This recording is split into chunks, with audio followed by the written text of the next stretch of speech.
तो बढ़ते हैं आज के क्वेश्चन की ओर। जैसा कि यहाँ पर हमें दिया गया है, ये एसएससी के एग्जाम में आया हुआ क्वेश्चन है। यहाँ पर हमें दिया गया है टाइप नंबर 20 ए और बी की आय का अनुपात 4:3 है।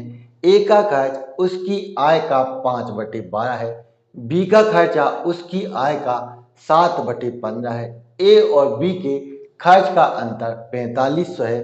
तो हमें बी की आय को ज्ञात करना है। अब यहाँ पर क्वेश्चन में हमें दिया है कि हमारे पास यहाँ पर दो लोग हैं, एक हमारे पास यहाँ पर ए है और दूसरा हमारे पास यहाँ पर बी है। यदि हम यहाँ पर ए और बी की इनकम की बात करते हैं, आय की बात करते हैं, तो इन दोनों की इनकम का आय का अनुपात यहाँ पर 4:3 हमें क्वेश्चन में दिया गया है कि ए और बी की इनकम का यहाँ पर अनुपात 4:3 हमें दिया गया है। साथ ही यदि हम इनके खर्च की बात करें, एक्सपेंडिचर की बात करें, तो क्वेश्चन में बोला गया है कि ए का खर्चा उसकी आय का 5/12 है, उसी प्रकार बी का खर्चा उसकी आय का 7/15 है, ऐसा कि यहाँ पर क्वेश्चन में हमसे बोला जा रहा है।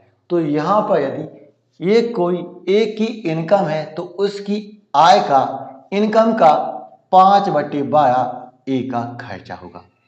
इसी प्रकार यदि यहाँ पर ये कोई बी की इनकम है, यदि ये कोई बी की इनकम है तो उसका 7/15 बी का खर्चा होगा, ऐसा कि हमसे क्वेश्चन में बोला जा रहा है। तो यहाँ पर हमें ए की कोई ऐसी वैल्यू यहाँ पर रखनी होगी जो कि 12 से पूरी तरीके से डिवाइड हो जाए, कट जाए। इसी प्रकार यहाँ पर हमें बी की कोई ऐसी वैल्यू रखनी होगी, बी का कोई ऐसा मान रखना होगा जो कि 15 से पूरी तरीके से यहाँ पर कट जाए, डिवाइड हो जाए। तो यहाँ पर जब कोई वैल्यू दो नंबर्स पर डिपेंड करती हो, दो संख्याओं पर डिपेंड करती हो, तो उस कंडीशन में हम क्या करते हैं कि उन नंबर्स का यहाँ पर हम एलसीएम ले लेते हैं। तो यहाँ पर हम 12 और 15 का एलसीएम लेंगे तो कितना आएगा? 60 आएगा। 12 और 15 का एलसीएम लेंगे तो कितना आएगा? 60 आएगा। उस 60 का हमें यहाँ पर गुणा 4 के साथ कर देना है। 60 का गुणा यहाँ पर हमें 4 के साथ करना है, उस 60 का गुणा यहाँ पर 3 के साथ यहाँ पर कर देना है।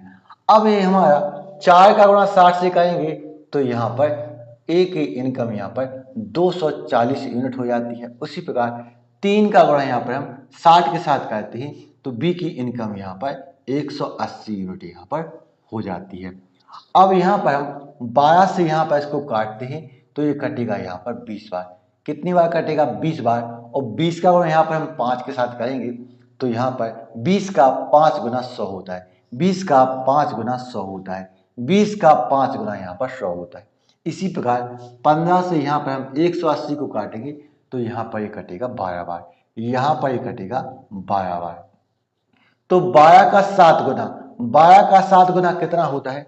84 होता है। 12 का 7 गुना कितना होता है? 84 होता है। अब क्वेश्चन में यह देखो कि हमें यहाँ पर दिया क्या गया है और हमें यहाँ पर पता क्या करना है। तो क्वेश्चन में हमें यहाँ पर दिया गया है कि ए और बी के खर्च का अंतर 4500 हमें यहाँ पर दिया गया है। तो क्वेश्चन में ये 4500 दिया गया है, एक किसका मान दिया गया है? तो ए और बी के खर्च का यहाँ पर हमें अंतर दिया गया है, डिफरेंस यहाँ पर दिया गया है। यदि यूनिट में यदि हम देखते हैं तो यहाँ पर 100 और 84 के बीच में कितने यूनिट का यहाँ पर डिफरेंस है? तो यहाँ पर 16 यूनिट का यहाँ पर डिफरेंस है। 100 और 84 के बीच में कितने का डिफरेंस है? तो आप लोग बोलेंगे कि 16 यूनिट का डिफरेंस है। तो ये 4500 है, कायदे से यहाँ पर 16 यूनिट का मान है, तो यहाँ पर हम 16 से इसको डिवाइड करेंगे। हम यहाँ पर 16 से इसको यहाँ पर डिवाइड करेंगे। अब यहाँ पर हम यहाँ पर उसका यहाँ पर गुणा करते हैं जिसका हमें यहाँ पर मान पता करना होता है। तो यहाँ पर हमें यदि ए का मान पता करना होगा, ए की इनकम पता करनी होगी, तो यहाँ पर हम 240 से यहाँ पर मल्टीप्लाई करेंगे।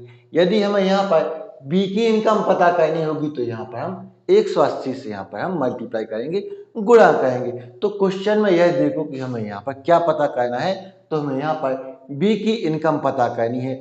बी की इनकम पता करनी है यानी कि हमें यहाँ पर 180 का यहाँ पर मान पता करना है, 180 यूनिट का हमें यहाँ पर मान पता करना है। तो यहाँ पर हम 4 से काटेंगे तो ये कटेगा 4 बार और 4 से यहाँ पर काटेंगे तो ये कटेगा 45 बार। इसी प्रकार 4 से इसको काटेंगे तो यहाँ पर कटेगा 1 बार, फिर 1 बार, फिर यहाँ पर 2 बार और फिर यहाँ पर 5 बार। अब यहाँ पर 45 का गुणा यहाँ पर हम 5 बार करेंगे। 45 का 5 गुणा यहाँ पर 225 होता है। 45 का 5 गुणा यहाँ पर 225 होता है। तो 225 का यहाँ पर हम 5 रखेंगे और 22 हमारी यहाँ पर हासिल आ जाएगी, कैरी आ जाएगी।